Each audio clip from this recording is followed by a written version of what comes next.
స్వస్థత అనేది ఎప్పుడు వస్తుందంటే దేవుడు తన వాక్కును పంపి స్వస్థత కలుగు చేస్తారు. వాక్యాన్ని ప్రేమించని వాడికి, వాక్యాన్ని వినని వాడికి స్వస్థత లేదు. యేసుక్రీస్తు ప్రభువారు విశ్వాసాన్ని గురించి మాట్లాడి ఒప్పింపజేసి అప్పుడు వారికి స్వస్థత అనుగ్రహించటం మనం వాక్యంలో చూస్తా ఉన్నాం.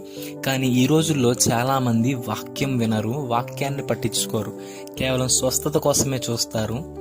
ఈ అరటిపండు తింటే స్వస్థత, ఈ నూనె తాగితే స్వస్థత అని చాలా మంది చెప్తా ఉన్నారు. మరి వాక్యానికి ఏది అవకాశము? వాక్యానికి అవకాశం లేని చోట స్వస్థత జరగటం అనేది దేవుని చిత్తం కాదు. దేవుని వాక్యాన్ని ప్రేమించకుండా, దేవుని చిత్తాన్ని ఎరగకుండా, దేవునికి అవిధేయులుగా ఉంటూ కేవలం నాకు స్వస్థత మాత్రమే కావాలి అని విశ్వసించేవారు, బోధించేవారు ఇద్దరు కూడా దేవునికి వ్యతిరేకమైన ఆలోచనలు చేస్తున్నవారే.